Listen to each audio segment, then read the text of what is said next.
best up-and-coming comics in Australia. He's a good friend of mine, just back from overseas. So please put your hands together for the wonderful Michael Workman.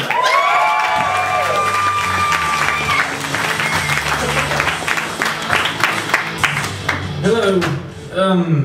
I am doing new things tonight, so if it doesn't go very well, I have brought a drawing of me in my happy place. This is me. This is my friend Trevor, who is a unicorn, who can change form into a regular person, but can't change form back into a unicorn again, so he just stays a unicorn. And we're listening to Accidentally Kelly Street by Frente on an early 90s Workman. So.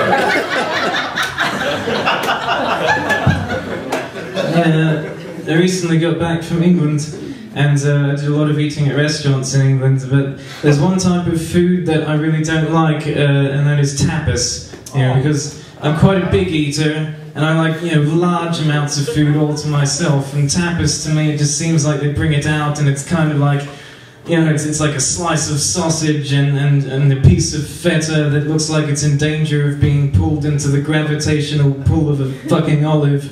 And next to that is some parsley, as in like a failed optical illusion to try to convince the short-sighted that their meal is as big as a shrub. I can tell you, I've eaten bigger pieces of food accidentally when I'm cleaning out my fridge.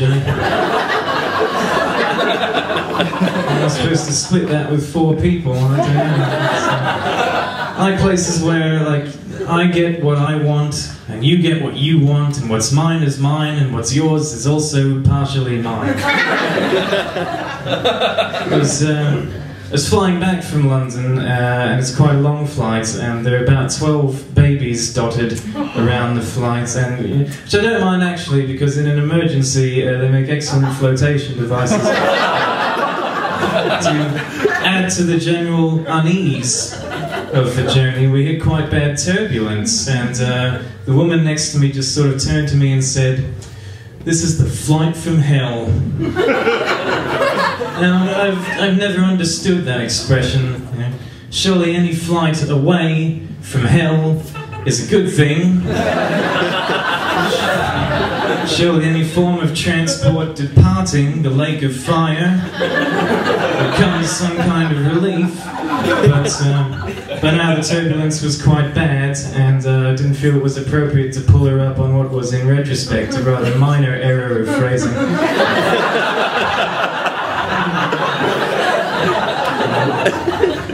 Am I ever the optimist? You know, I tried to be positive. I said, "Oh, come on now, it can't be that bad. What are they giving us for lunch anyway? Tapas. Fuck." I'm gonna winch my body out of the ocean, still strapped to the chair, impaled with a chorizo. All the sharks are circling around me, just picking bits off at a time with toothpicks. They're swimming around going, "Isn't this wonderful?" But they're secretly disappointed.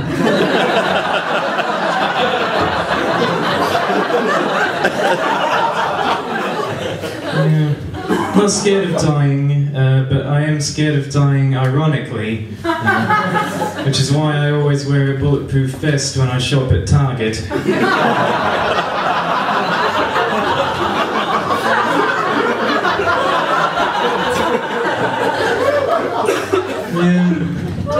I recently invented the world's most frustrating game.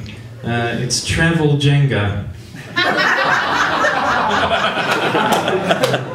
I also have the home version of Travel Jenga, where I just come around and shake the shit out of the table. But it's not as popular.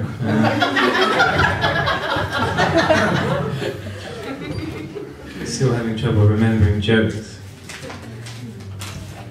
This I call my joke map. It shows me where to go. Ah yes, I'm getting old now. I spent all of yesterday looking for my keys. Typical, they're on top of my head.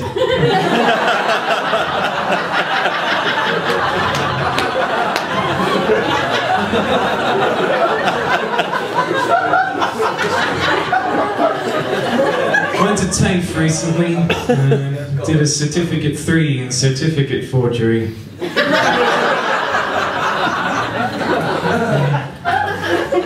I had an enemy, like if I hated somebody, what I would do is I would find out where they worked, and I would wheel in a large catapult and point it in their general direction, and they'd be all like, "What is that? Is that a catapult? You can't get me with that. I'll just move slightly to the left. You know, they're obsolete, you're an idiot." And I'd be like, "Look closely. It's made out of the bones of your family."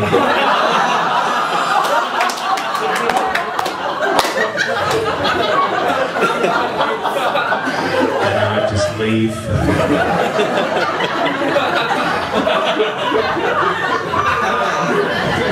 The damage is done at that point.